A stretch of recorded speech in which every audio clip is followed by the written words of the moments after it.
cameras and everything. Yeah. See that neat little trick I did?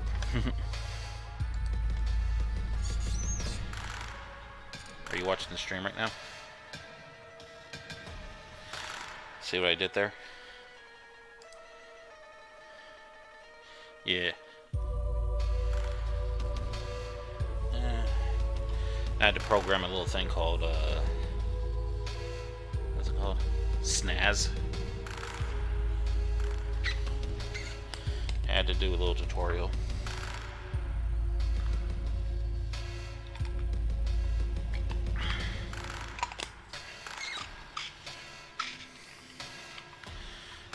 And I got my water right here.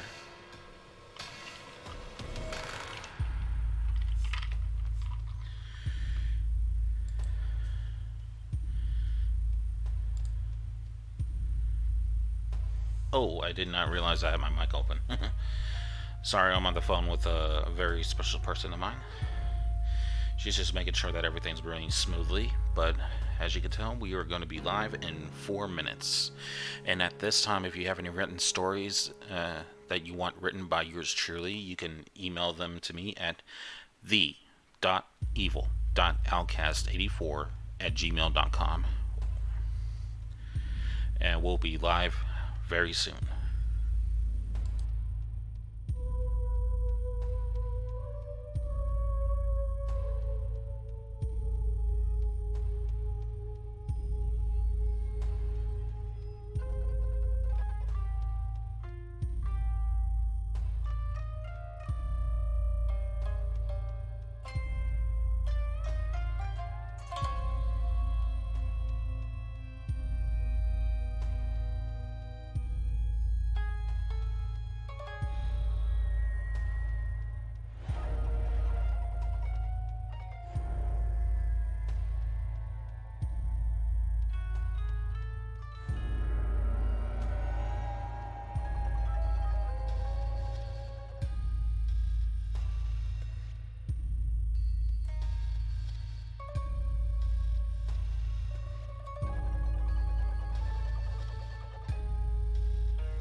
104 days of summer vacation, and then school comes along just to end it.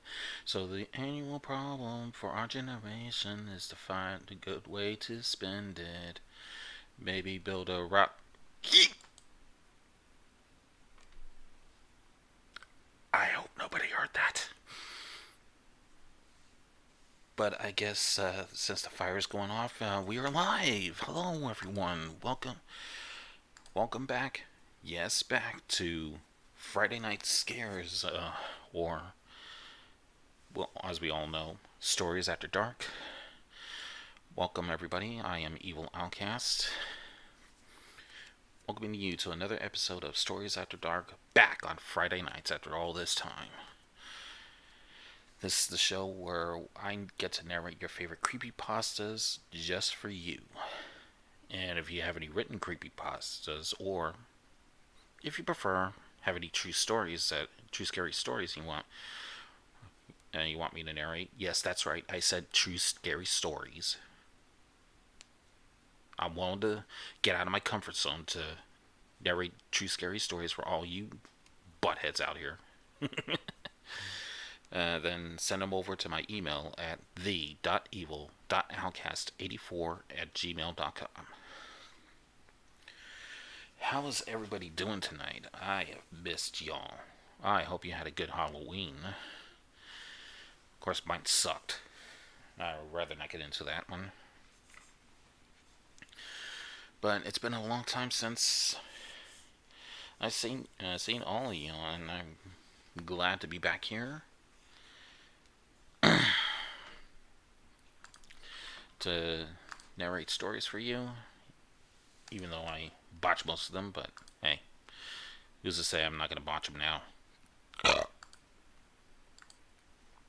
Alright. Okay, before we get started, I'm going to explain a couple of rules. First off, this will be a no drama, no nonsense stream, so I will not tolerate any drama. I will not tolerate any ass clown that tends to start shit in the chat with my moderators or my guests. If you are one of those haters that loves to hate just with hate, a hell of it, or if you just want to cause trouble, then my moderators will gladly boot you out.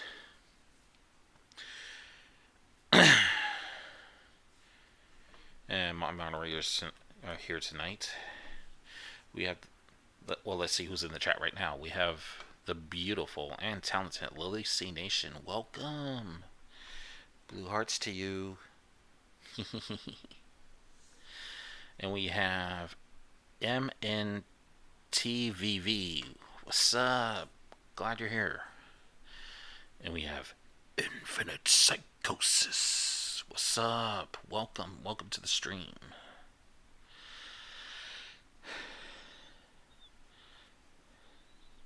And we have Creepy Clown Girl. I haven't seen you in a hot minute. What's up? Welcome. Glad you're here. And for all of y'all, don't forget to leave a like. Share this stream with everybody you know. And if there's anybody here that's new to the channel, please hit subscribe, and don't forget to katana stash that bell for future notifications on future videos and future streams, whether it be live readings or just to chit chat, or hell, maybe I even play a game or two or whatever. Either way, we're gonna have a lot of fun.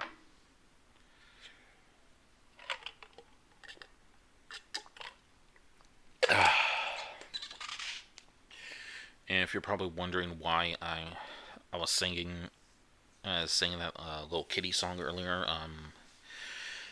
I was watching my baby nephew while his parents were out to dinner, and he usually watches Nick Jr., and there was not anything on Nick Jr., so I figured we find something else. And I don't think he'd be interested in watching The Simpsons, but he is 1 year old, so he doesn't know what the hell's going on. But then I saw that Disney XD was still on cable, so we decided to put it on a marathon of Phineas and Ferb, and that's where I went.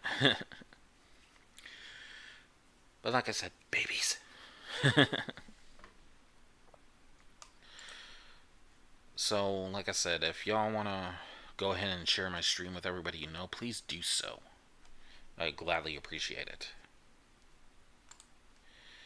And oh lord, we have the infamous Nightbot returning. Hi, Nightbot.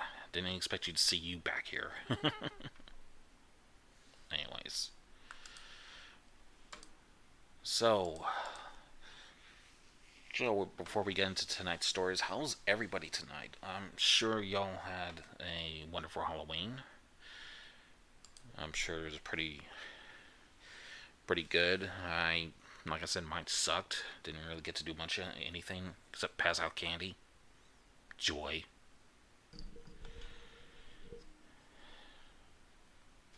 Wait, hold on, I gotta make sure my levels are good. Alright, they're good. Alright, laptop glitched. Have to use my phone. Aww. Oh, I'm sorry, Lily.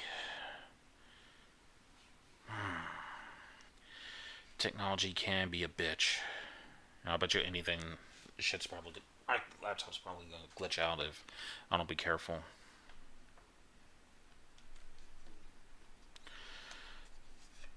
Because I know a couple of months ago, I was in the middle of reading Tall, Pale, and Faceless, and all of a sudden, I was like, what the hell? And I looked at my computer and everything was frozen. So that was the highlight of my night. Oh.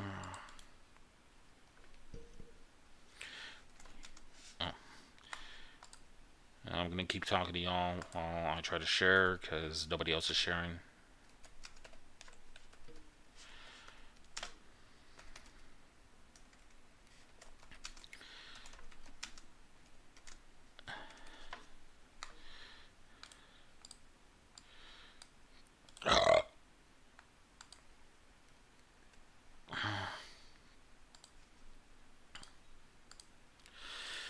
So forgive me if I'm being a little silent.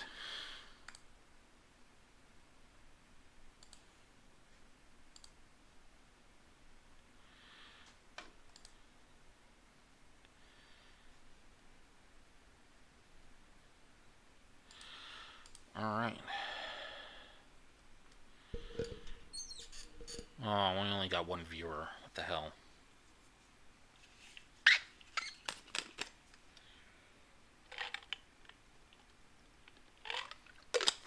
Well, I'm not gonna let that stop me. Hopefully I'm like the only person that's streaming right now, and you know what? I'm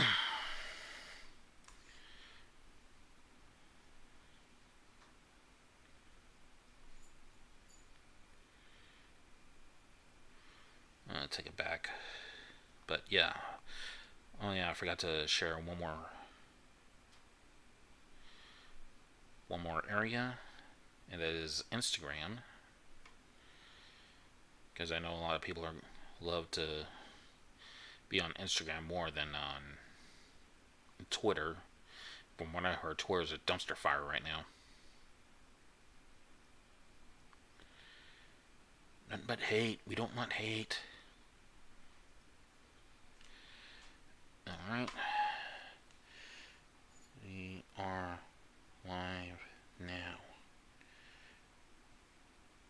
Come join us.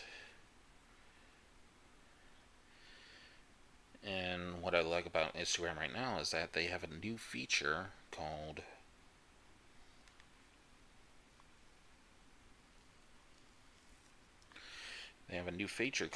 Linked, where you can link your videos and your all that jazz.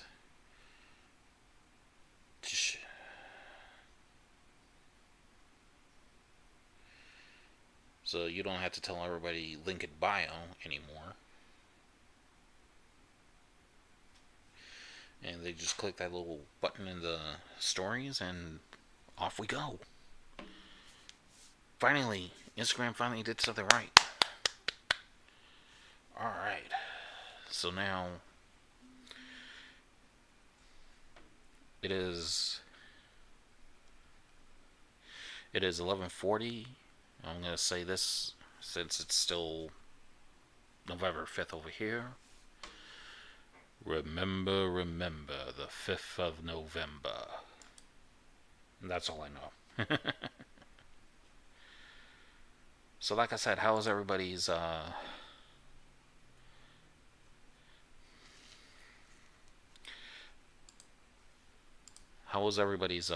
Halloween this year?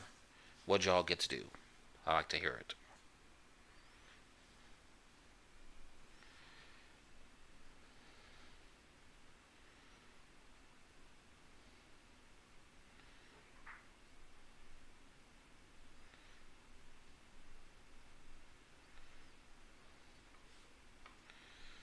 Lily says hers was awesome. Well, that's good. What'd you get to do?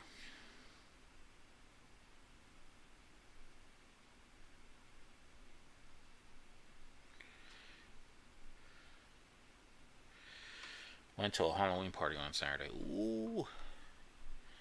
If that's the case, I would love to go on with you. I mean, to your, to the Halloween party. Sunday, I hosted a Halloween party. Ooh, you partying all weekend? I am so jealous. All I did was pass out candy. And I didn't get to go with my son trick-or-treating because apparently he's getting too old for his parents to go trick-or-treating with him. Age is a travesty.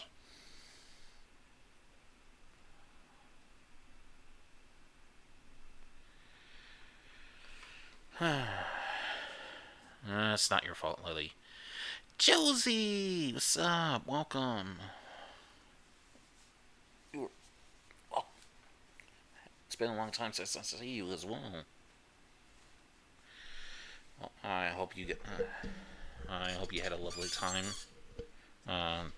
with your Halloween as well, all of you.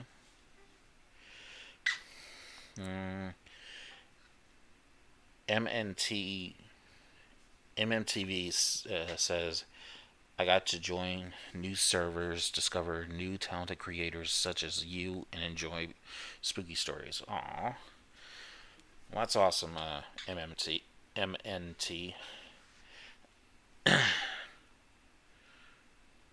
um, Actually, what can I call you? If you don't mind me asking. Infinite Psychosis says, my Halloween was regular. I guess it has something to do with every day being Halloween for me. Well, I kind of figured that. But it's all good in the hood.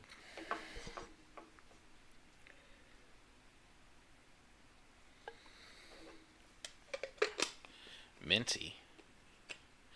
I'm Minty. Oh, okay. Okay, I didn't know what to call you. I mean, well, so it's Minty now. Because I know your username on YouTube is MNTVV or whatever. But all right, thank you for sharing that. Well, obviously Josie called you that first, but cool. Minty in the house. All right. No, I'm not gonna even bother sharing on Facebook because nobody uses Facebook anymore. Probably people still use MySpace. Okay, I got a couple of more announcements before we get started. I'm sorry for my creaky ass boom arm. As you all know, I'm gonna be doing these live readings bi-weekly. So this week I'll be entertaining you on YouTube, and next week I'm going to be jumping over to Twitch, and I'm going to entertain everybody over there. So be sure to watch out for my shitty gameplay, which I'll be playing Bioshock, unless there's something new, and I'll play that. And then the week after that will be Stories After Dark. That will be Twitch stream and so forth and so forth. So that's what I'm kind of planning right now. Another announcement: I'm going to be releasing a new video, which is a compilation of some shorter, scary stories that I did for some collabs, including a collab by somebody that's in the chat right now. And one which is recently canceled due to health reasons. Hope you get better, Spook You.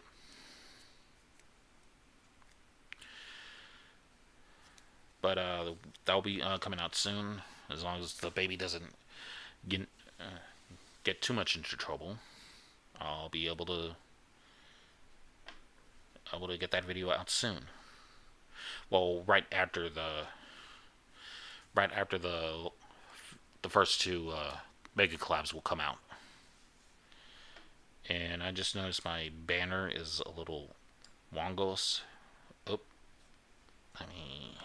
there we go.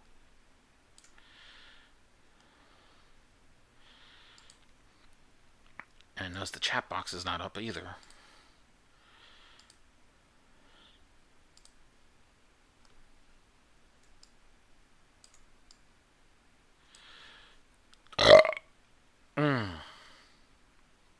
Yeah, don't show up when it shows up.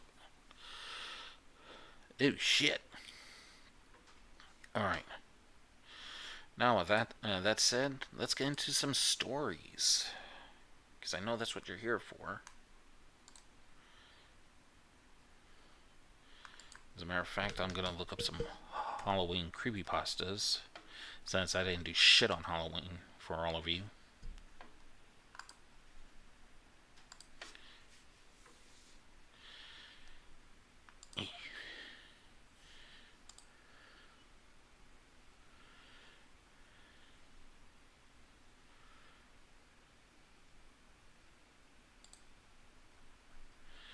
Let's see, this was a lengthy one.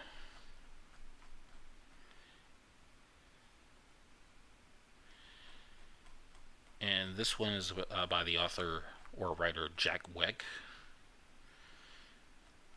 And this story is called The Pumpkin Patch.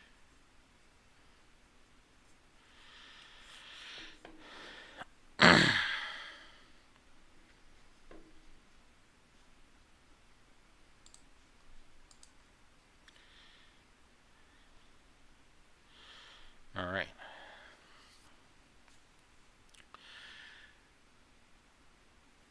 Liam was the believing type, but even more so than the average third grader.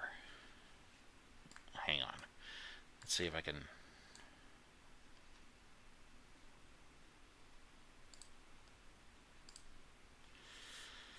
There we go. Now I can read the story and watch the chat at the same time. Okay, let me start over. Liam was the believing type, but even more so than your average third grader. Most kids at his age believed in Santa Claus and the Easter Bunny, but Liam found those tales foolish and irrelevant. Fictional characters conjured up to draw younger hearts and minds into holidays. Liam surmised that his faith could only lie with a single idol, like an agnostic questioning which deity out of Yahweh. What? Okay, I'm sorry to the writer if I'm butchering these names. Which deity out of Yahweh, Allah, and Buddha could be the one true God? Liam knew that there could be only one authentic holiday totem. There couldn't exist both a Santa and a Tooth Fairy. There could be only one, and for Liam, the one in question was the Pumpkin King. Down the road from Liam's house was a pumpkin patch that stretched on toward the horizon, below which the sun dipped each and every evening. This, Liam believed, was where his holiday where, where his holiday deity arose to reward his disciples, young and old. The night on which this happened was All Hallows Eve, of course. Now Liam knew in his heart that the Pumpkin King was the one true idol, just as the tiny tot, with their eyes all aglow, knew that Santa Claus would slide down their chimney with his bag of goodies on Christmas Eve. But the kids at school thought Liam to be asinine for his childlike beliefs. Just like the world's religions were believers of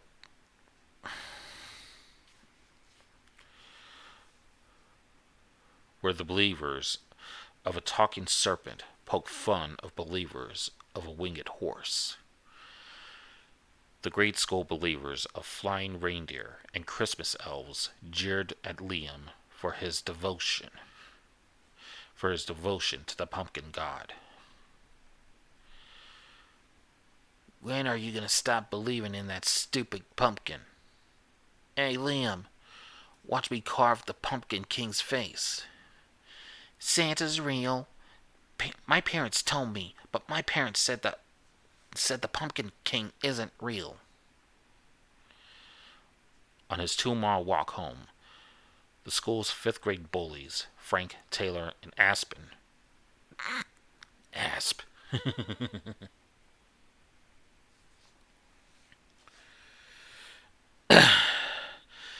Aspen waited patiently for Liam to walk under the arched stone bridge. When Liam emerged from under it, he was greeted by a shower of cold and slimy pumpkin guts that rained down on his head, immediately followed by sounds of devilish snickering. Word spread through the small South Carolina town that little Liam Henson believed in the occult and would be spending Halloween night in a pumpkin patch, awaiting his pagan deity. A notion that was met with judgmental stares and virtue signaling gossip from those Bible Belt dwellers. And soon, Liam's parents stopped receiving invitations to local church functions. His older sister was shunned in school, believed to be some sort of witch who, like her brother, bowed to heathen idols. The afternoon of Halloween soon arrived. The classroom was thoroughly decorated for the occasion. Paper cutout jack-o'-lanterns were strung together with yarn and tacked to the corked staff on the wall. A large black cat cutout was pasted to the classroom door, and a jack-o'-lantern bowl filled with candy sat atop the teacher's desk. None of the decorations in the school dared echo anything to do with witches and goblins or vampires or devils. Something which would have drawn judgment from more than a few sets of parents.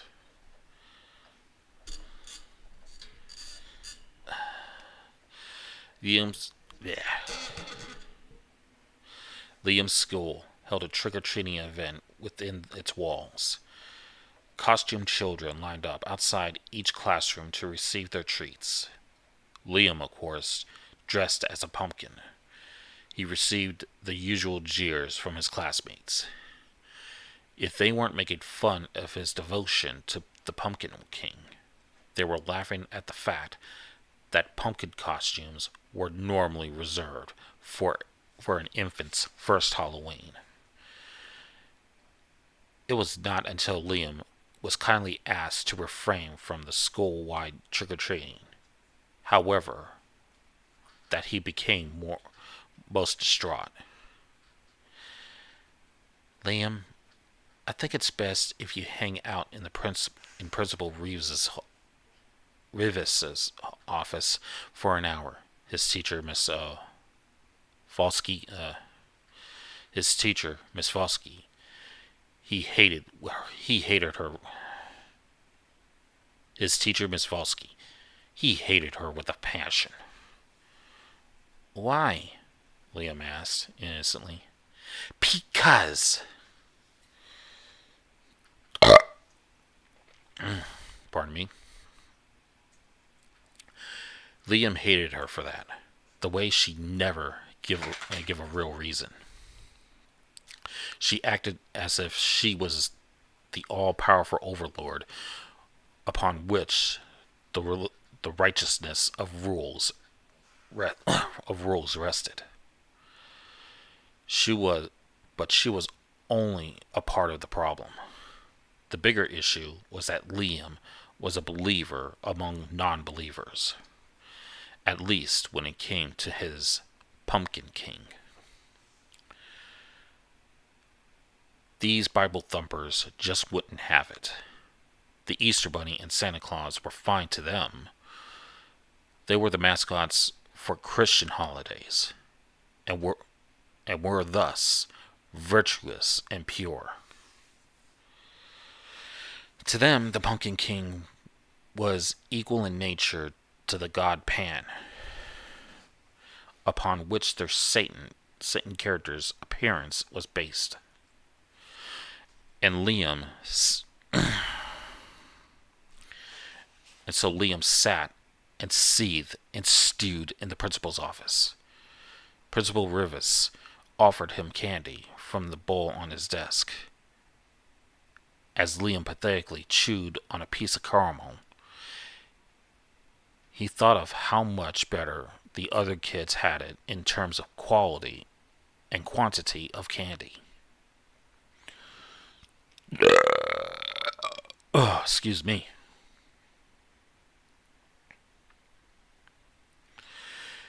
It made his blood boil to think of it.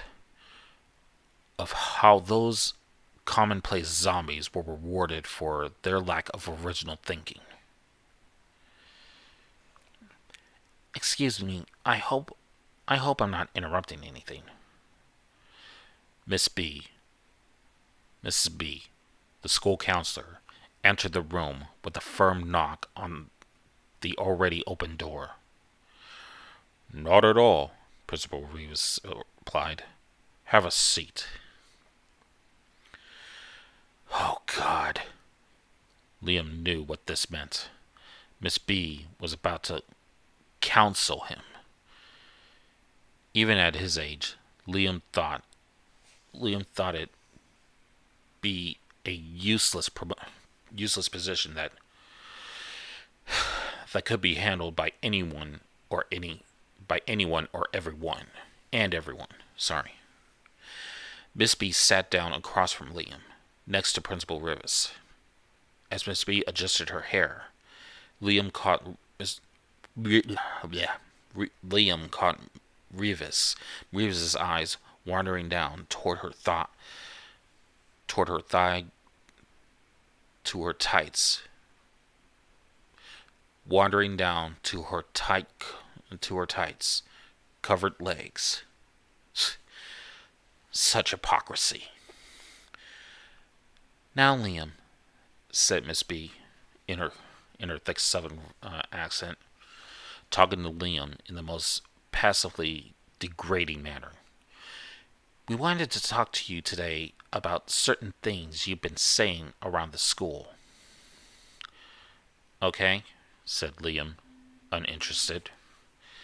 Liam, do you know what the word gossip means? Oh boy, here it goes. Here we go. Yes. There was a pause. Miss B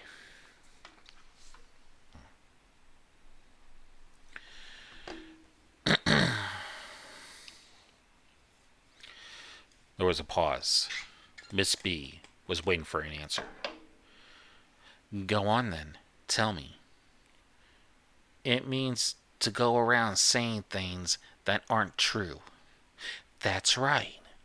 Well, that's sort of what this is about, Liam. Another pause, as Miss B stared Liam down with demeaning puppy dog eyes. Okay, said Liam, amidst the awkward air.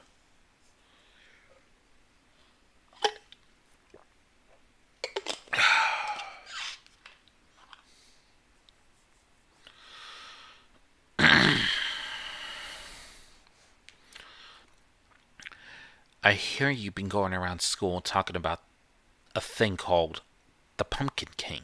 Is that true? Yes. Why? Because it's almost Halloween, and every Halloween, the Pumpkin King comes out of the pumpkin patch and gives presents to all his believers. Now, that's not really true, though, is it? Yes, it is. Liam, there's no such thing as a Pumpkin King. Are you a God-fearing woman? Miss B was taken aback. And at this and this was twofold. Not only had young Liam turned the questioning onto her,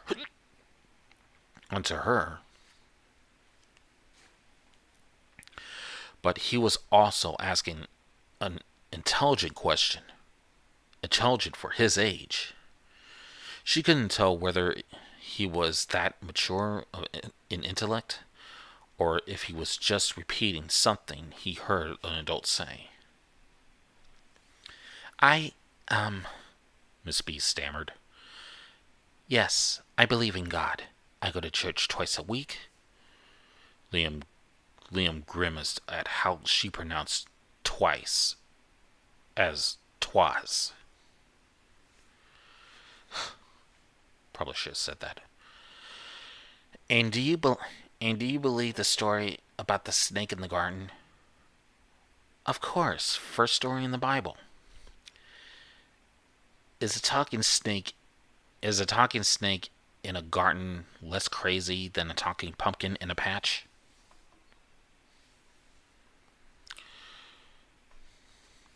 Well, Liam, it's important that you understand the difference.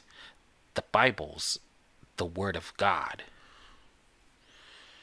This was going nowhere. Liam quit and spent the rest of the session staring at a wall as Miss B rattled off Baptist drivel and quote about dishing dirt that she picked up at a help site for counselors.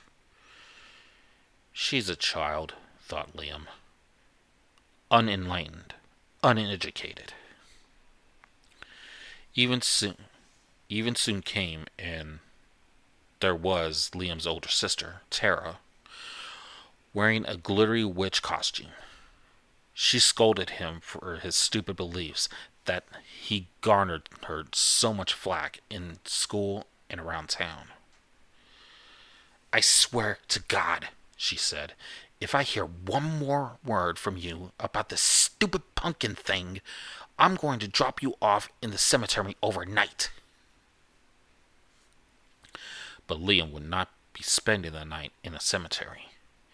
He'd be spending it in the pumpkin patch near his house. Tonight was the night, and it made him grin. All of the torments, all the virtue-signaling righteous fanatics, the bullying, the harsh words, the neglect, it would all pay off on this chilly Halloween. Liam had left his house, but unlike the hordes of children walking the earth that evening, Liam was not in a costume. He wore jeans and had a fur coat to keep him warm once the sun fully set. His lack of costume drew confused stares from the adults who were handing out candy. The other children were too busy gobbling down chocolate to notice. Liam cut through several yards as he made his way to the patch. If he hurried, he'd be able to catch that reddish-orange sunset in its full glory. As he walked among swirling hordes of dead autumn leaves, he saw something out of the corner of his eye that he hoped was just his imagination. But it wasn't. He saw them clear as day. Frank, Tyler, and Aspen. The three bullies were standing on the side of someone's house, and they saw Liam too, who was obviously walking off toward the pumpkin patch. In this moment, Liam wished he hadn't run off at the mouth so much about the Pumpkin King. The three bullies seemed to freeze in place as their hawk-like eyes tracked Liam's every step. "Go into the pumpkin patch, man," one of them shouted. Liam wasn't sure which one. This was bad. They surely wouldn't pass up the chance to get Liam alone in the pumpkin patch. Liam began to picture his head covered in pumpkin guts again. Liam kept walking, avoiding eye contact with his three tormentors. He could still feel the weight of their eyeballs against his back.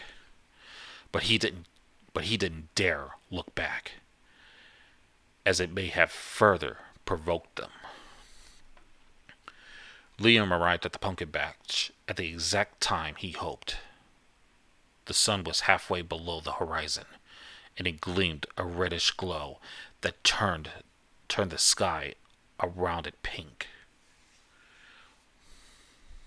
Liam perched atop a massive pumpkin and watched the sunset. Before he knew it, the sun was gone, giving way to a starry night that was complete with a bright orange harvest moon. The air was chilly now, and Liam's teeth...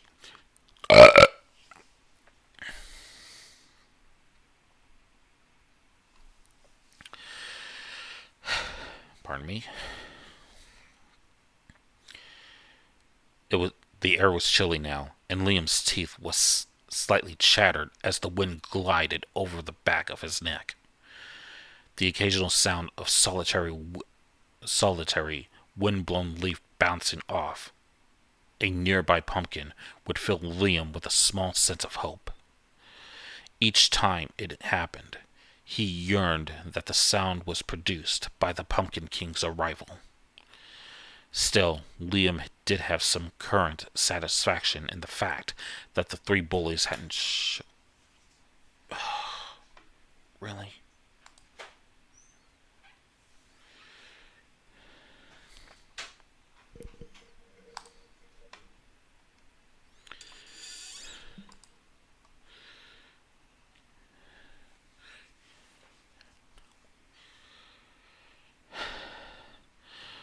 Sorry, I got people waking up.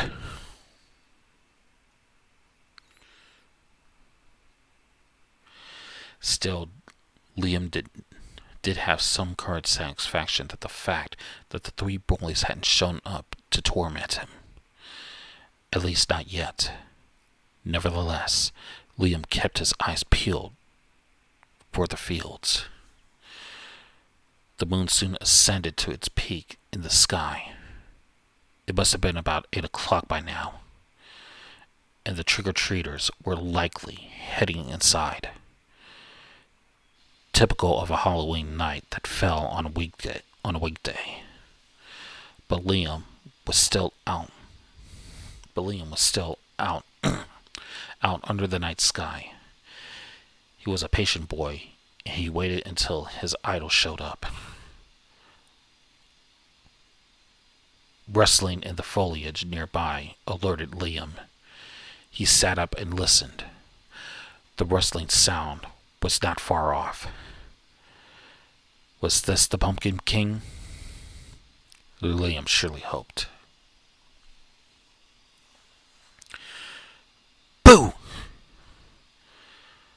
Liam nearly fell off the pumpkin he was sitting on, just as he feared.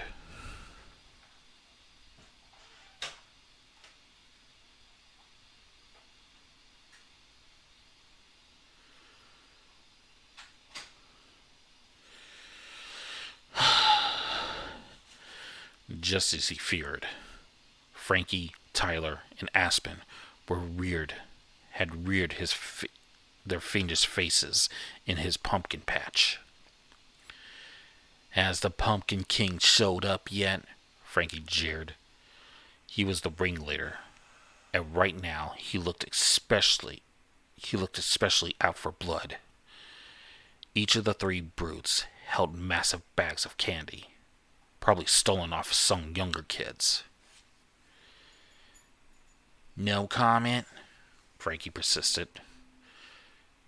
Bite me, Liam said. And in this moment, it was as if a bomb had detonated.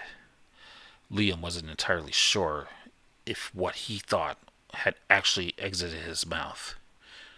It was clear from the astounded faces around him that he had indeed said it. What'd you say? Asked Aspen. Liam took a deep breath. I said... Liam still could not believe this was coming out of his mouth. Bite me. Frankie snorted out a menacing laugh. Wow, he said. Even after all this time, you still don't get it. What we gonna do to him? Tyler sneered. Frankie pondered. Liam sat atop the pumpkin, trying to look as calm as possible. His fingers nervously twitched by his side, and he hoped that they didn't see. Any sign of weakness from him was like blood in the water. He wasn't sure how he was getting out of this jam. I know. Those words alone uttered from Frankie's mouth sent chills through Liam's entire body. He likes pumpkins so much. Let's stuff him inside that one. Grab him! Before Liam could budge, Tyler and Aspen gripped his arms tight and yanked him off of the pumpkin. This one's perfect, said Frankie as he pointed at a large pumpkin. Tyler, you got the knife? Right here. Tyler pulled a large, sheathed hunting knife and tossed it to Frankie. Frankie pulled the knife out of the sheath as if he were some middle-aged swordsman grinning widely. Perfect. Perfect, Frankie exclaimed as he approached the large pumpkin. Move! Frankie waved his hand wildly, like houseflies.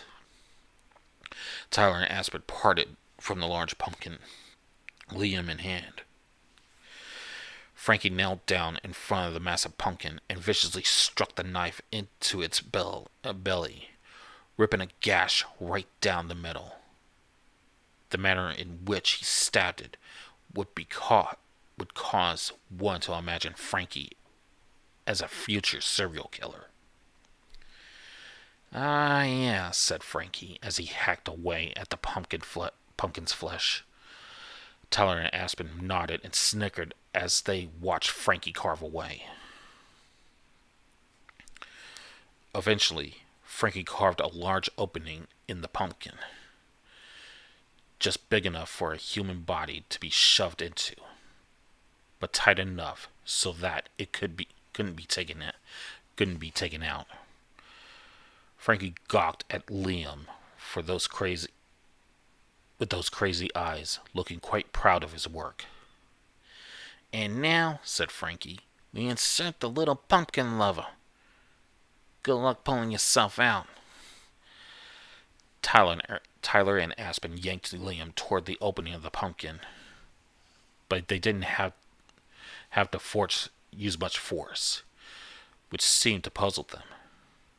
Liam was being curiously cooperative, and the fear had all but faded from his face. "What's the matter with you?" asked Tyler, getting right up in Liam's face. "At least scream a little. Cry for help. Something." Tyler and Aspen came to a screeching halt. They scrutinized Liam's unbelievably calm features, trying to make sense of it. "Aren't you scared?" Aspen asked. "Go ahead and cry for Mom, 'cause she won't hear you when your ass is inside that pumpkin." Liam's relaxed demeanor persisted, but the three bullies also persisted. Tyler jabbed Liam's shoulders with his fingertips. "Cry for help!" He jabbed again, repeating his command. Liam did nothing, not a flinch. "The hell's going on?" Frankie asked in complete bafflement. "Is he tripping?" Liam wasn't going to give these little sadists the satisfaction.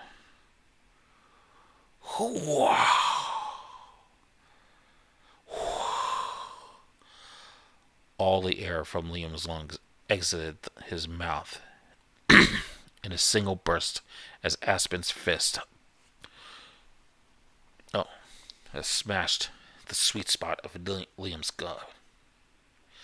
"Cry for help!" Tyler repeated as he too punched Liam. This time in the ribs, but Liam stayed defiant. Frankie, meanwhile, looked to be growing impatient. "Move," said Frankie as he approached Liam. Frankie raised the knife, and Liam felt his eyes widening of their own account. Frankie grabbed the back of Liam's neck and knelt down in front of Liam so that the two were face to face. He brought the tip of the knife to Liam's chin, holding it just a hair's breadth away. "Cry for help," Frankie commanded. Then suddenly, a change in the wind. No one could quite put a finger on it, but the atmosphere shifted. A new presence made itself apparent in the pumpkin patch, but wasn't yet seen. And just about every kid who ever been bullied would have relished the way Frankie's eyes slowly began to fill up with fear. They widened as he watched Liam's mouth slowly form into a sadistic grin. "No," Liam said. "You cry for help." Frankie leapt to his feet and held the knife at the ready. He looked panicked, his head rapidly turning in all directions, like that of a frightened songbird. "Who's there?" Frankie stammered, his voice cracking.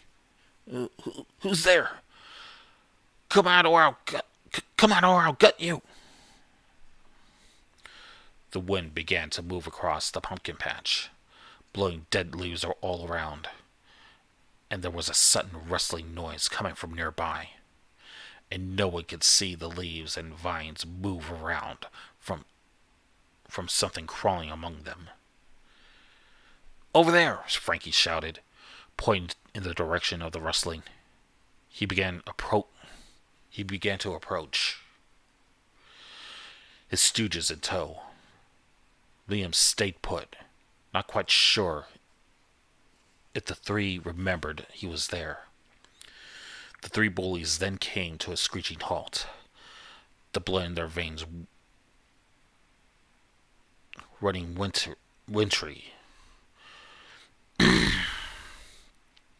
Frankie dropped the knife as he watched a thick pumpkin vine slithered on the ground like a boa constrictor.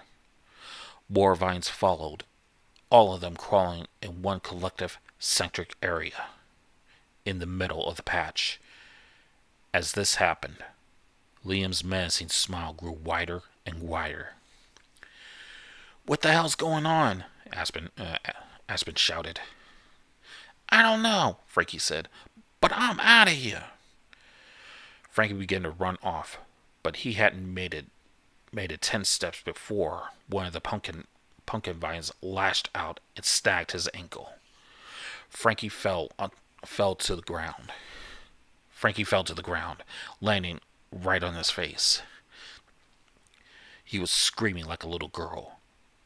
Before the other two had the time to react, they too were accosted by the vines, which yanked them to the ground. "Help! Help us!" They all shouted the same thing. With a wide grin still plastered in his face, Liam turned and watched as the Pumpkin King arose out of the pumpkin patch in all his glory. This had been a part of Liam's plan all along. He knew his tormentors would show up, just like last year's 5th grade bullies showed up. And the year before that, too. For each year, the Pumpkin King demanded a sacrifice, and Liam never failed to produce. The Pumpkin King arose, a 10-foot figure, torso consisting in thick, intertwined vines that wrapped around one another to form a tree trunk of sorts. The head of the king was a large and ripe jack-o'-lantern, fluid in its expression. Once again a witness to the great sight, Liam fell on one knee and placed his palms in the dirt, showing his respect. "Help!" the 3 tormentors continued to shout in a pathetic sort of way. In the way that made them laugh when their previous victims produced the same panic screaming. "Pumpkin King," said Liam, I have once again brought you non-believers." "No!" Frankie shouted. We believe, we really, really believe." The Pumpkin King smiled down at Liam. He approved, and with that, the vines that held onto the 3 screaming brats began to drag them toward the king. They screamed and hollered like they never had before. But no one was coming.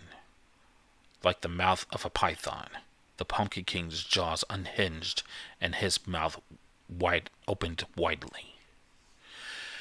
Inside the mouth, floating around in the squishy guts and the seeds, were a few of the skulls and bones from past offerings. The bullies all dug their fingertips into the dirt as they were dragged closer and closer to the Pumpkin King's maw. Their petrified faces, more delightful than Liam had anticipated. "Please!" Frankie shouted in a last-ditch effort to save his skin. "Liam, make it stop!" And with that, the bullies were slurped right into the Pumpkin King's mouth. A loud squelching noise filling the air as their bodies became submerged in the piles of guts inside. Their screams too became submerged, muffled, and eventually silenced.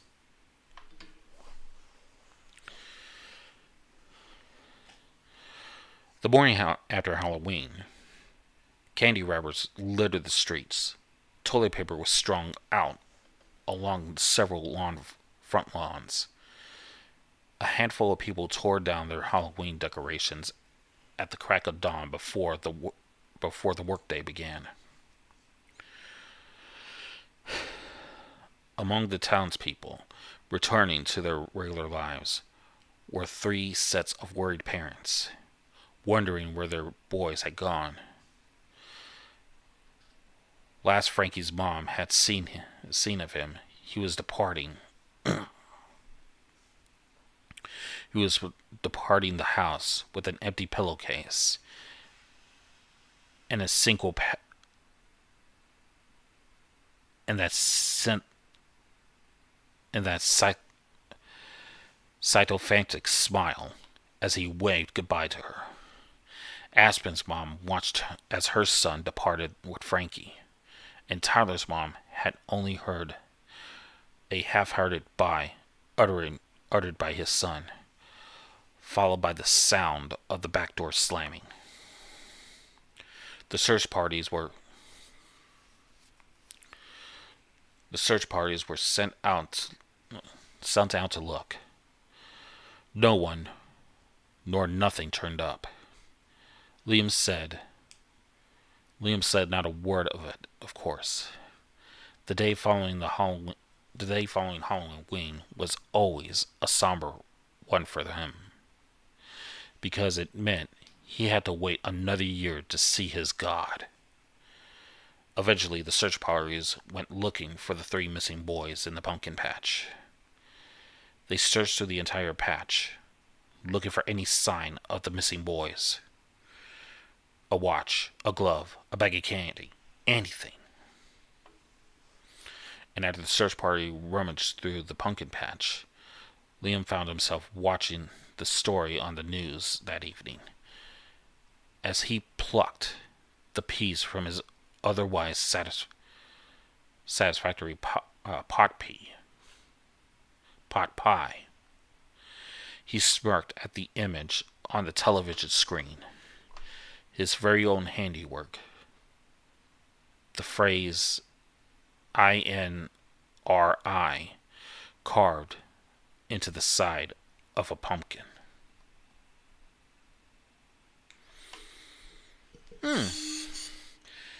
Well, that definitely makes you think. Well, that was The Pumpkin Patch by Jake Wick. I'm gonna go ahead and credit him in the whatchamacallit and leave a link.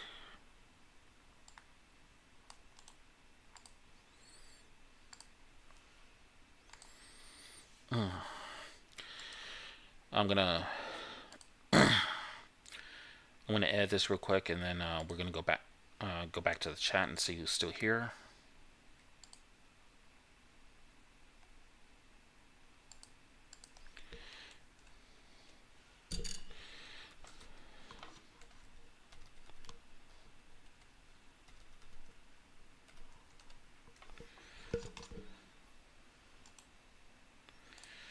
Probably should have done that in the first place.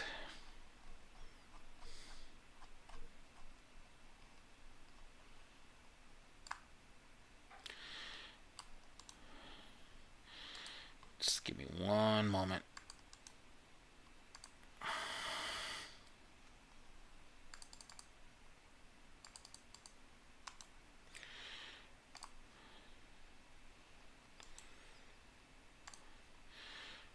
Alright, let's go back to the chat, see who's still here. Mutant Artificial Intelligence, what's up? Haven't seen you in a long time.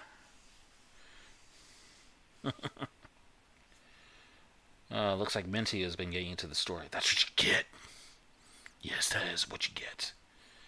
And he says it's a cool story. I'm probably going to save this for next Halloween. Aww. Lily gave me 3 hearts. Oh, you're so sweet.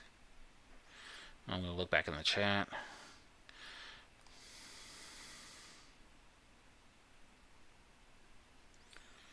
I'm guessing Josie left already. I have no Facebook or Insta. Oh, I'm sorry, Minty. Well, maybe you will someday. Just take your time with it.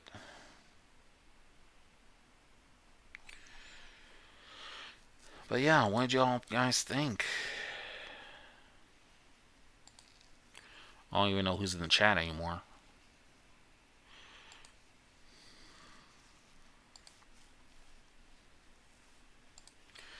Don't forget, we're still live, so feel free to share this.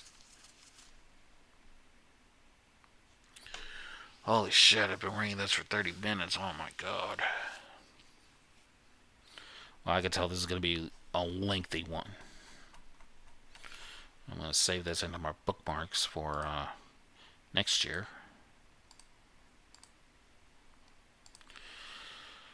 But I do need to use the facilities real quick. So I will be back, and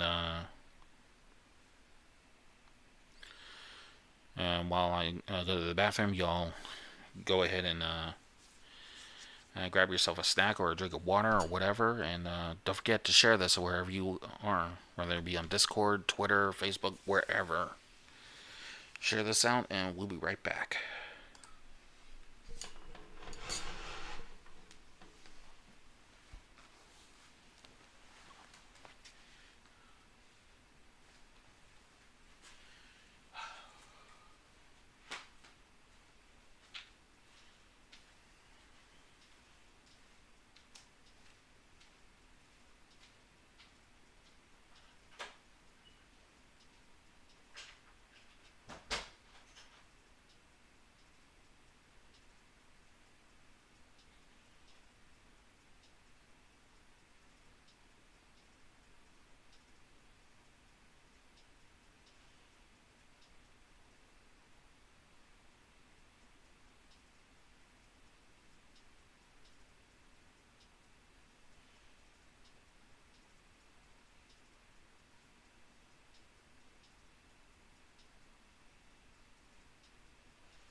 Alright, and we're back. I hope everybody I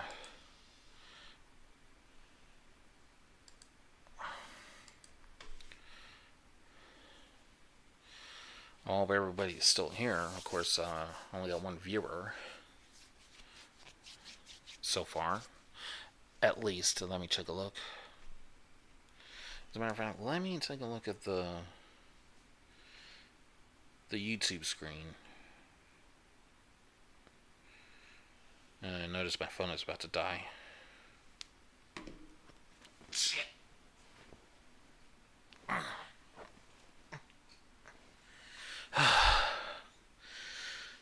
There we go. Come on, give me my charger. Give me my charger. God, yeesh. There we go. Now my phone will be charging. So far, I only got 6 likes and only 1 watching. I was told I'd probably get more traction on Friday nights than I do on Saturdays, but most of the people I know usually stream on a Saturday, so that's why I try to hold off as much as I can.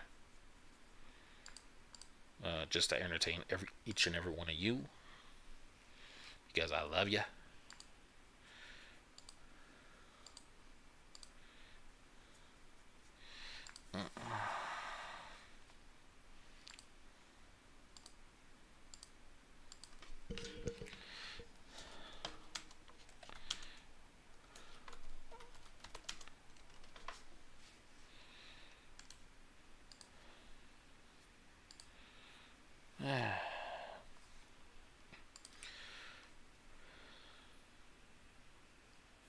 Just saying, Boston actress, what's up?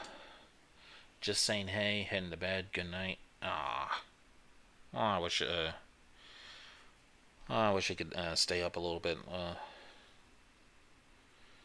longer, but it's okay. Yeah, that last story I read was kind of a doozy. It was a long one.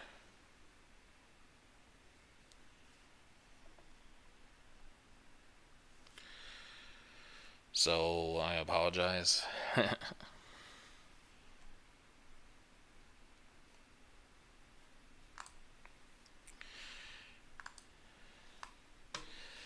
Well, good. All right, we're gonna be moving on to our next story. Hopefully, you're gonna keep your. Hopefully, Boston actress can keep her phone on or her laptop on to listen in more. Maybe I might put you to sleep or whatever. I don't know. So, anyways, our next story is by writer.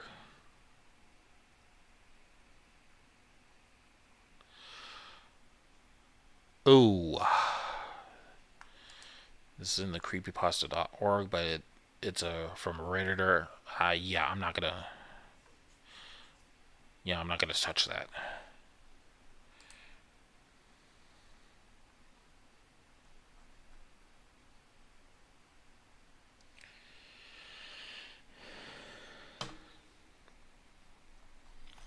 Alright, we're gonna try this one.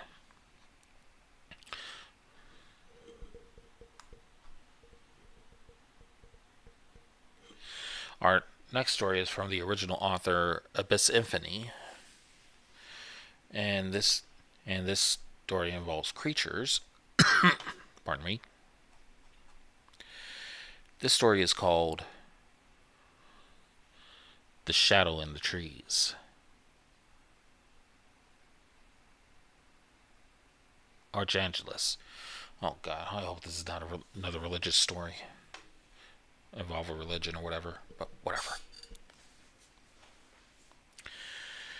It was 5 years ago, during the hot summer months in Texas.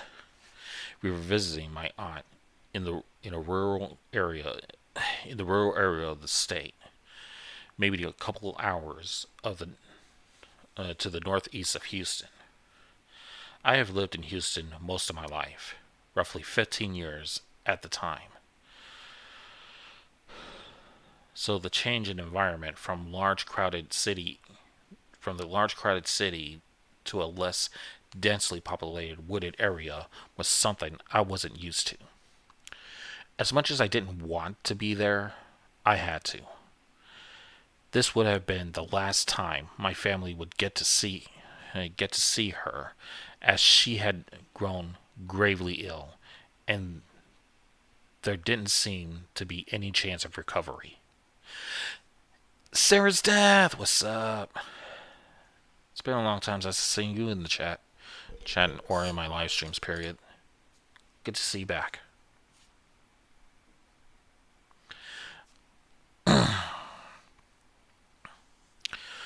Though how she felt this world is something that I will never forget. The first Tuesday after school ended. The first Tuesday after school ended was when my mom received the call from my grandfather. Very soon after, it seemed like we were all packed for a year-long expedition, despite us only planning to stay a week.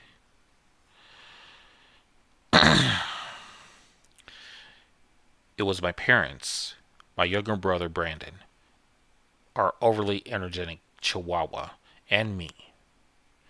My dad had to drive the entire way there, as my mom was in no state, as she was beyond worried of losing her only sister. We probably traveled the entire way in only half the time it should have taken.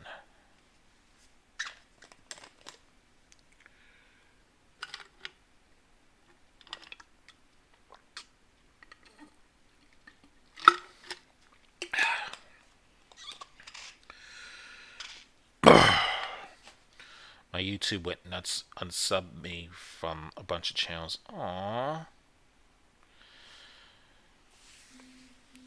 Probably unsub from me too. Oh, for a moment there, I thought you were mad at me or something, or hated me, but I'm glad to see you back. We were probably traveling the entire way in only half the time it should have taken. Once we arrived, an ominous feeling shot over me. I couldn't help but stare at the nearby tree line. I tried to push aside the unsettling feeling and brought my bags inside my aunt's house.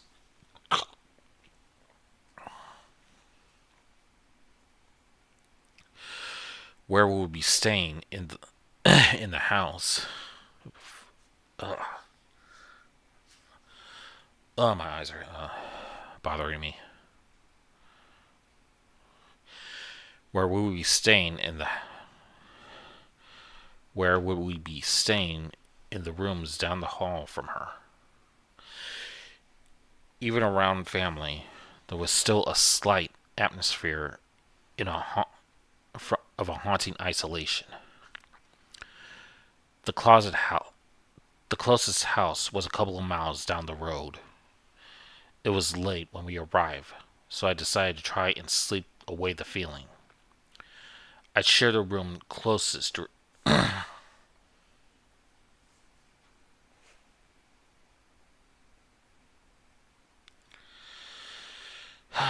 Fuck. Sorry, my eyes are getting slightly blurry. Closest house was a couple of miles down the road. It was late when we arrived, so I decided to try and sleep away this feeling. I shared the room closest next to my aunt's with Brandon. So I guess there was a little bit of comfort. I lay down on what felt like the most uncomfortable mattress in the world. The springs felt like they were popping off of the cushioning and digging right into my back. The blanket was a carpet-like fabric, which personally I believe shouldn't be made into any kind of blanket spread. And no pillow. The old house creaked and clicked.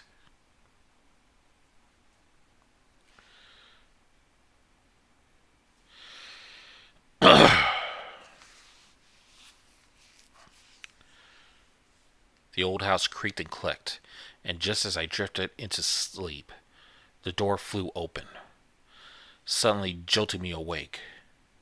It was my dad. You two come see your aunt real quick," he said. My heart was racing from the sudden jump.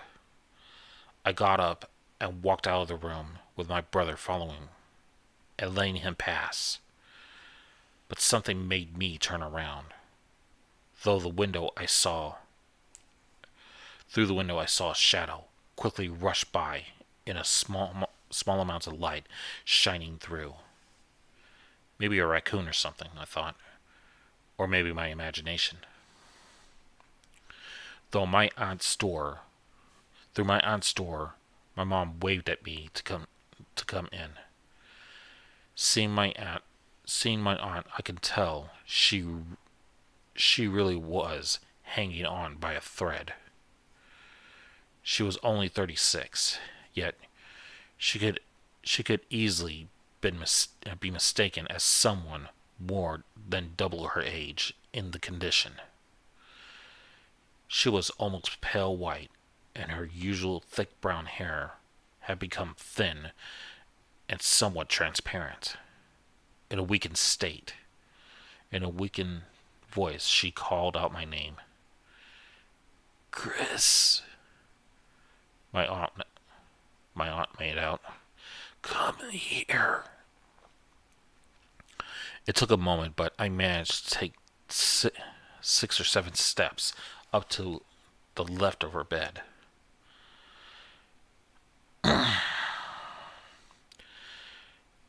there, she said the usual, I haven't seen you in however long.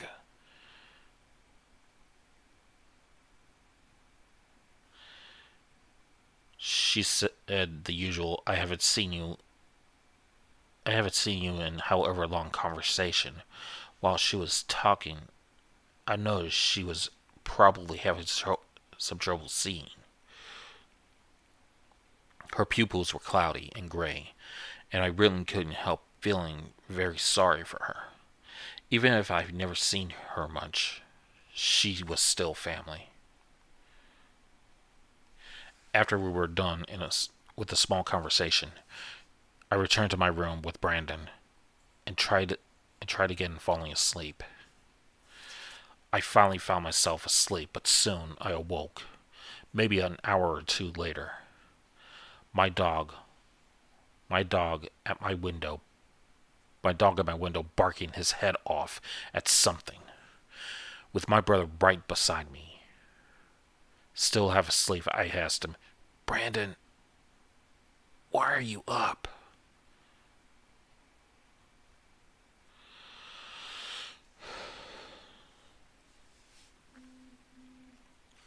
Still staring out the window, he answered, rubbing our dog's head to try and calm him. I haven't gone to bed yet, he said, a little uninterested. Mommy and Daddy just left to go get Grandpa Mike from his house.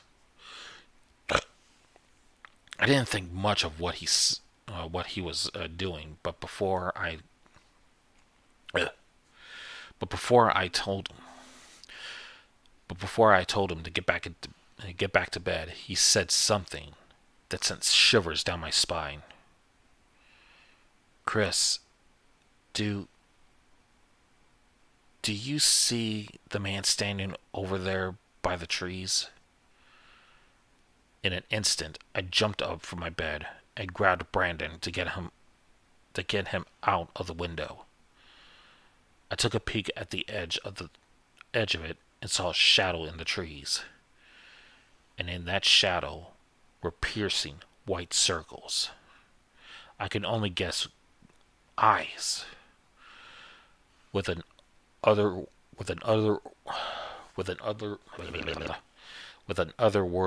presence coming from it. Then they disappeared, and the man-shaped shadow quickly faded into the trees behind it. It had to be some kind of robber or insane man on the loose. Though I thought, now there was an overwhelming sense of danger, and we were in the middle of it. A 15-year-old, 7-year-old, a sick, bedridden woman, and a chihuahua. My first instinct was to close the curtains, and then tell my brother to hide under the bed in case the mysterious entity tried to make a move. I ran out of the room and into my aunt's. She was asleep and still breathing. That was good. What I did next was probably the most insane thing someone my age and situation could have done. I grabbed the flashlight and a large kitchen knife, and then stood by the door, trying to build up courage. I normally just block the door during something like this. There was something luring me to whoever or whatever was out there. I slowly opened the door and stepped out into the warm Texas night. Before I could move, I saw it positioned right in front of me. It wasn't a man like Brandon had thought. It looked right at me, past my eyes, and deep into my soul. From the crouched position, I saw this dark-colored creature standing straight up, within 50 feet from me. It was a somewhat skeletal humanoid with dark gray, leathery skin stretching over it. I noticed the fingers were elongated with large overgrown nails that formed into jagged points. But the most horrific feature was his face, along with the large white eyes. There was something uh, there was something of a smile stretching across its slender, scarred face, comprised of yellow-stained shards of teeth, with black gums showing, and the blood that flowed down over its face like tears. I was completely paralyzed with fear. I shut my eyes, hoping it was an illusion. But the more I kept them closed, the louder the footsteps got. I began to smell the strong iron stench of blood and hot breath on my face. I wanted to scream so much, but was afraid to even form the most pathetic of noises. I opened my eyes again, fearing of what would come of me, as it stared at me just inches from my face.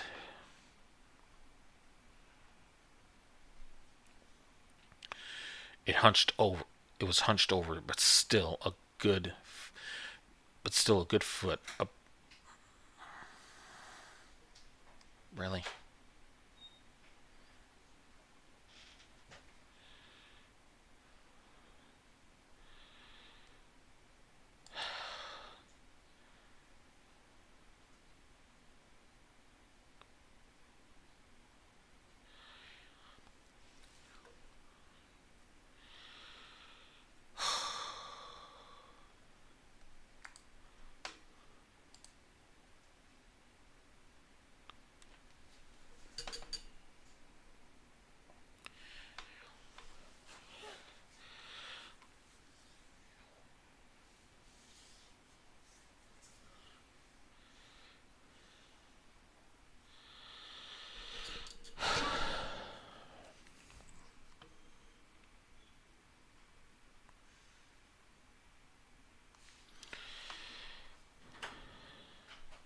Give me a minute.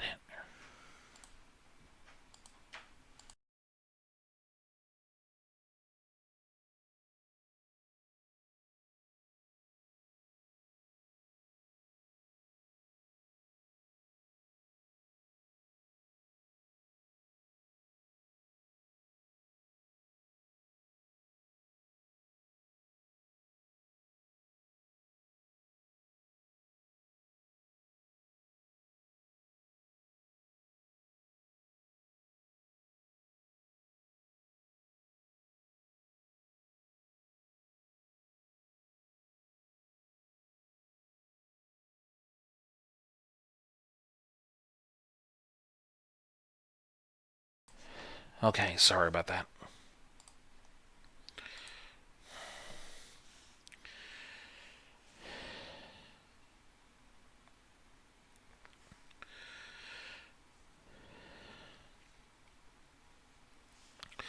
I wanted to scream so much, but I was afraid to even form the most pathetic of noises.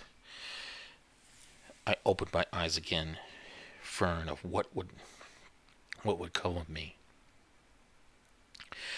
as it stared at me just inches from my face. It was hunched over, but still a good foot above my height, who myself am tall for my age. It stared. It started making out sounds.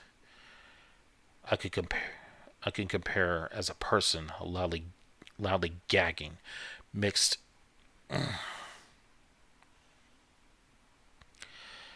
gagging. Fuck.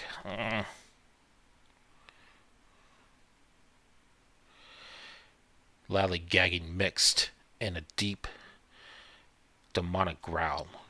Yet it didn't make a move against me. At that point, I managed to make out a simple question to see if I could evoke a reply. Oh, what are you?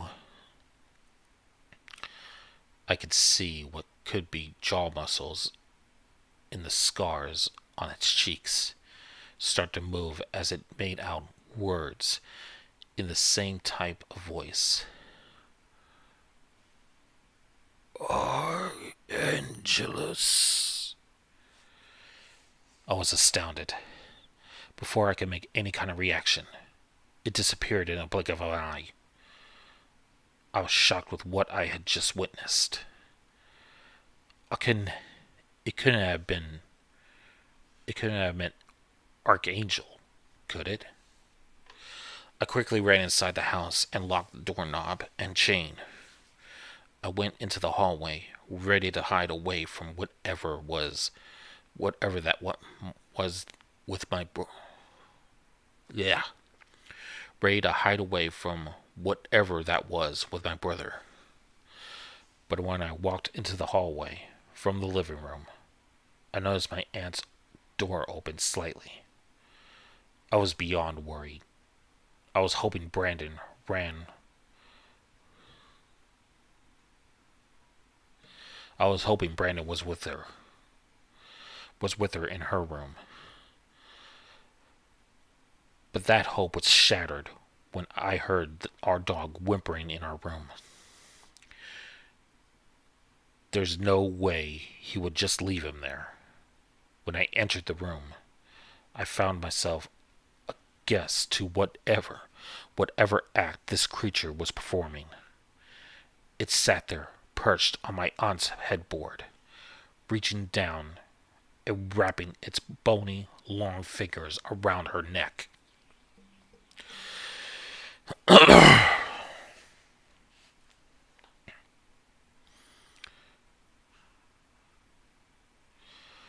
Suddenly, wings erupted from its back, large but not exactly bat-like, and they soon found a place wrapped around around both it and my aunt. But before my view of her was completely blocked, I saw her staring directly into the entity's eyes, and by her lip movement, I believe she had said, "Angel." I soon saw a bright light and quickly fell unconscious. Waking up the next morning in my bed. When I walked out of the door, I heard my mom crying in the room over. I turned to see what happened, and I saw her by my aunt's bedside with my dad comforting her. Over on the right, as I walked in, I saw Brandon with my grandfather. "What happened to Aunt Elizabeth?" "What happened to Aunt Elizabeth, Grandpa?" He asked this as he wasn't really familiar with the family loss, as he was still a bit younger when our grandmother died. The only thing my grandfather answered back was with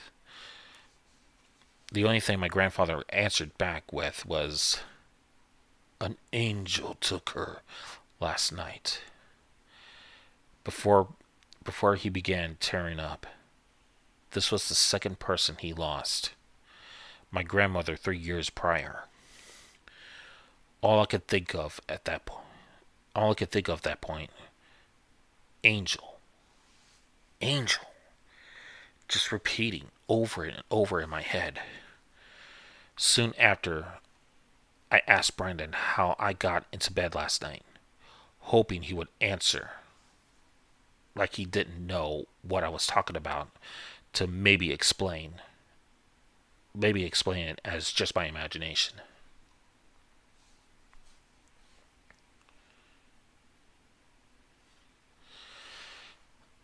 "I saw the tall man carry you to the room," he said. "I saw it all from under the bed." My heart stopped. So I didn't experience everything last night. I never shared my experience with anyone until last year at my wedding. I saw my grandfather just before it started and took him to the side to share the events of that night. So you've seen it too now? He asked, astounded. It was there when your grandmother passed. I came back from the market and saw it right there, standing on my porch. So now I know whatever this angel is, it's involved with my family. It's involved with my family. I'm 21 now, and decided to try and put that behind me now. Yet today, that all too ominous feeling is back. Since then, I moved to Los Angeles with my wife, but right now, I'm in Massachusetts with her at the airport after visiting some historical sites. It's time to make our way back, but I just can't shake this feeling. I just hope we'll make it home by my birthday tomorrow, September 12th. I decided to type this down so my story will be known. Maybe you may find out you were once on the same plane as the crazy angel guy. Once this story gets released, I just need to catch my plane. Flight 11.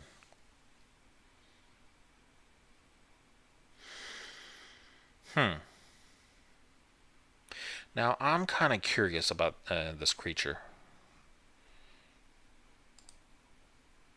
As a matter of fact, I want to know who this author is. Maybe I can try to get some content. To see if he's written any more. This person has written any more stories. So far, it's only one submission. But I don't know.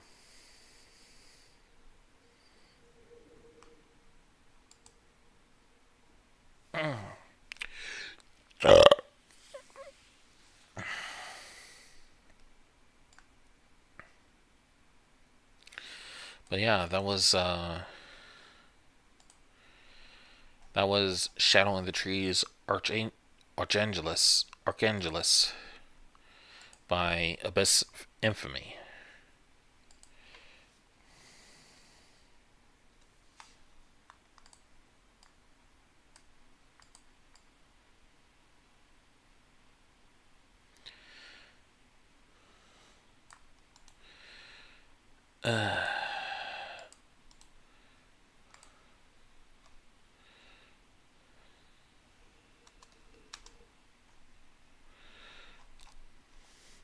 What'd you guys think?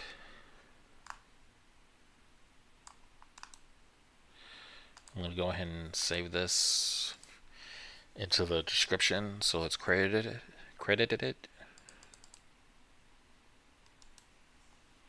Copy.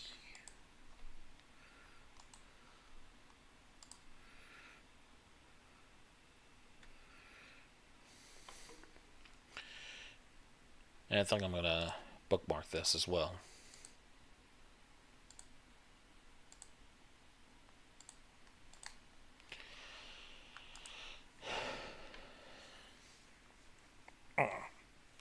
Minty says, creepy. Infinite Psychosis says, sorry, messed up. What'd you messed up on, man?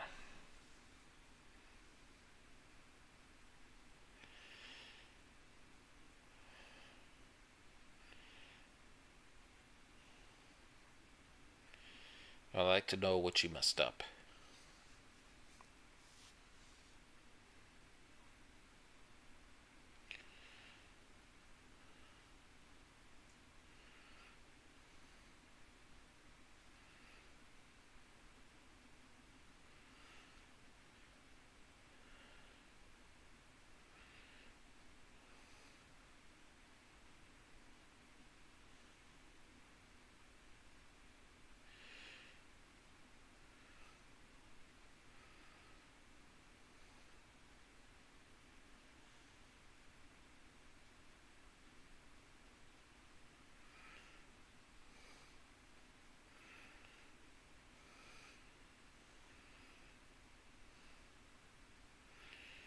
1 second.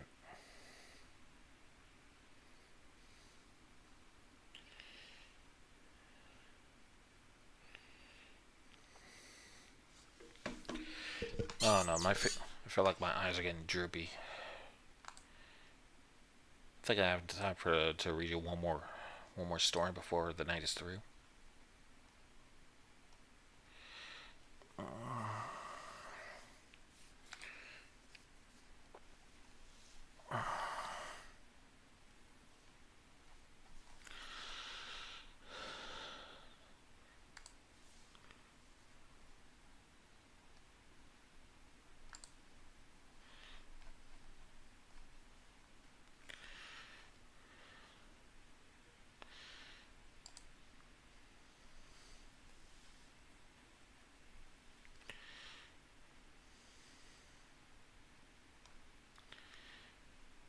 Let's see. What kind of story? Let's look at theories. We haven't seen a good theory in a long time. Maybe a classic theory that we all know. Hopefully we won't go over my time on it, so.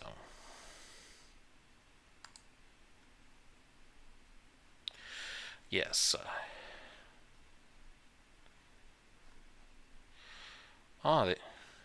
Whoever the author has made 2 theories of this story. One original version and tweaked version. I think we can pull off both versions. Here's a classic creepypasta known as the Rugrats Theory.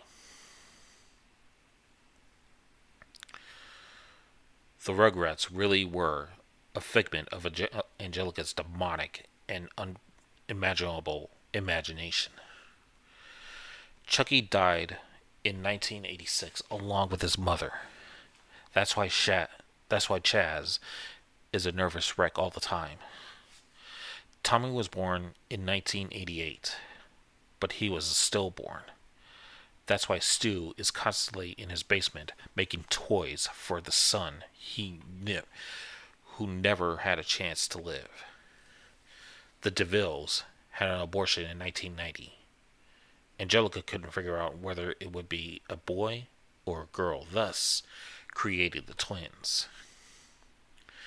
As for all grown up, the teenager Angelica became addicted to various narcotics, which further aggravated her schizophrenia, bringing her back to her childhood and thus her creations she obsessed over. Because the time lapse between the present and the last time she interacted with her creations, she made them older. Angelica, who was constantly taking hits of acid, so she would never have to live without her creations, who were her only company. In a judgmental world, Angelica's mom actually died of a heroin overdose in 1982, just after Angelica was born.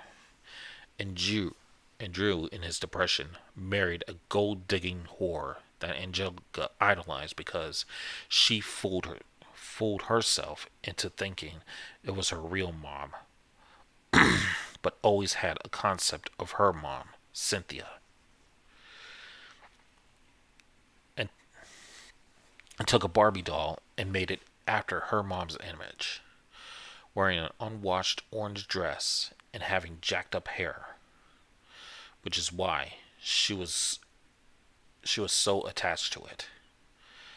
Later in life, she followed in her mom's footsteps with drugs and everything, dying of overdose at age 13, when All Grown Up was canceled. The only Rugrat not to be fictional, however, was unborn Tommy's brother Dill. However, Angelica didn't know the difference between Dill and her creations, although Dill didn't follow her commands. After endless crying and refusal to disappear like the others did when Angelica was angry with them, she hit him. Due to this, he sustained a brain hemorrhage, which resulted in in a deformation. As he grew up, his damage only became more evident, and by the time he was 9 and all grown up, he lived as an outcast, being ridiculed for his weirdness and retardation. The immense guilt over this is what led Angelica to her drug use, and is what led Angelica to uncreate the Rugrats briefly, until her experience with hallucinogenics. On a trip to Paris to find love, Chaz married a woman named Kira. He was actually going to marry a different woman named Coco, but she wanted him for his money, who had a daughter named Kimmy that was torn from her because she was a cocaine addict. Angelica imagined her from Kira's story.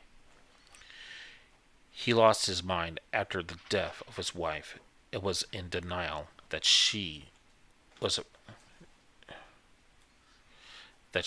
ever a prostitute. Upon return to America, Chaz and Kira married, and she got her green card. It was actually a really happy and romantic story. Kira continually struggled with addiction, but was relatively happy with her life and Chaz.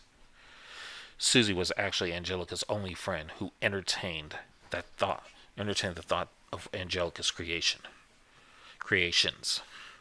For her sake, Angelica spent the last days of her life in the back of the school cafeteria, imagining friends around her and playing with the lies of her creations. And now for the tweaked version. The Rugrats were really a figment of Angelica's imagination. Chucky died a long time ago with his mother. That's why Chaz was a nervous wreck all the time. Tommy was stillborn. That's why Stu is constantly in the basement making toys for the son who never had a chance to live. The DeVilles had an abortion. Angelica couldn't figure out whether it would be a boy or a girl, thus creating the twins. As we're all grown up, Angelica was bipolar schizophrenic, who, as a teenager, became addicted to various narcotics, bringing her back to her childhood, thus creating a world.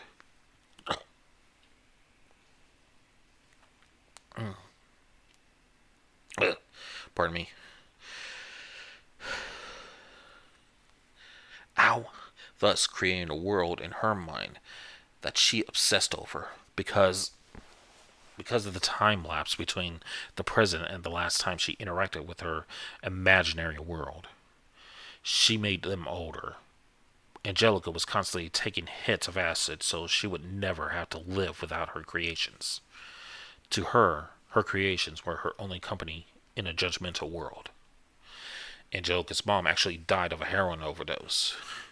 Angelica was schizophrenic and bipolar because she was a crack baby. Additionally, Drew, in his depression, married a gold-digging whore that Angelica idolized because she fooled herself into thinking it was her real mom. However, she always had a concept of her mom. She always had a concept of her mom, Cynthia. She used a Barbie doll to mirror her birth mother's image, wearing an unwashed orange dress and jacked up hair, which is why she was so attached to it. Later in life, she followed in her mother's footsteps, dying of overdose at the age of 13 when All Grown Up was canceled.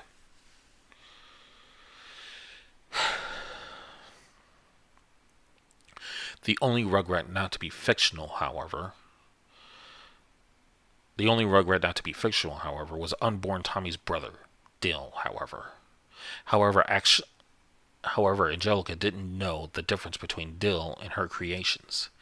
Dill didn't follow her commands, and after endless crying and a refusal to disappear like the others did when Angelica was angry with them, so she hit him. After she hit him, he screamed a screeching tune and and Stu ran in and pulled his niece off of his only child. But it was too late. Dill had a brain hemorrhage, which resulted in deformation. As he grew up, his damage only became more evident. And by the time he was 9 and all grown up, he lived as an outcast, being ridiculed for his weirdness and retardation. The immense guilt over this is what caused Angelica to start using drugs and to uncreate the Rugrats briefly, until her experience with hallucinogenics.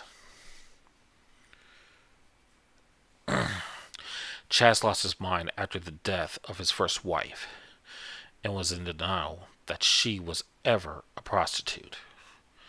On the trip to Paris to find love, Chaz fell in love with a hooker named Kira. He was originally going to marry a different hooker, but she just wanted him for his money.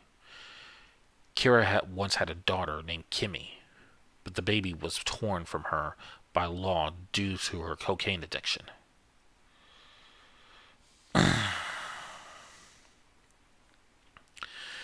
Angelica imagined Kimmy from Kira's story. Upon return to America, Chaz and Kira married, and she got her green card. It was a surprisingly happy and romantic story. Kira continued to struggle with addiction, but was relatively happy with her new life and Chaz. Susie was Angelica's only friend who entertained the thought of Angelica's creations because they seemed to make her happy. She later became a psychologist and teamed up with Nickelodeon to make the Rugrats. When Angelica died of the overdose, Susie helped arrange her funeral because of her addictions and her mental state. Angelica was expelled from society, which led to the break with reality and her eventual death. She spent the last days of her life in the back of a school cafeteria, imagining friends around her and playing with the lives of her creations.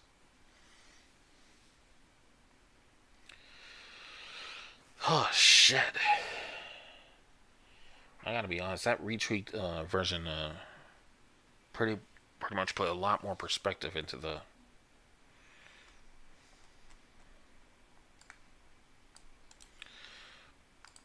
theory. But I gotta say, that was... Oof. That was crazy.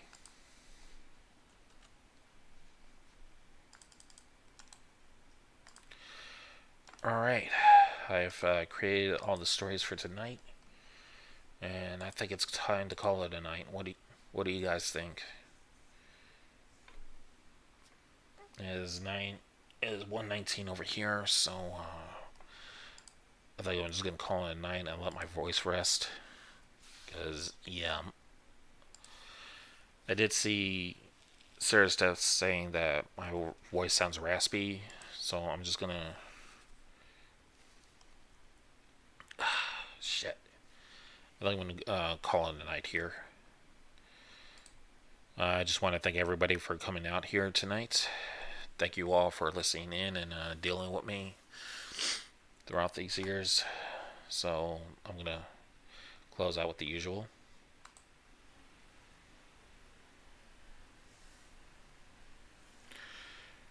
Let's see here.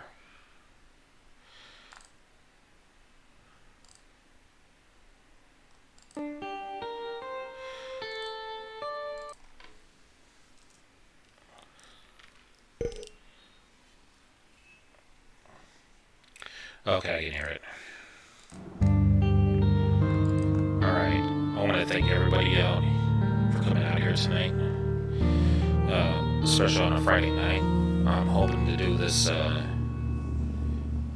every second Friday or whatever. And we'll close out with the usual. Don't forget to like, comment, share, subscribe, and enjoy. And don't forget to hit that. Don't forget to hit that bell for for notifications on more videos and more live streams.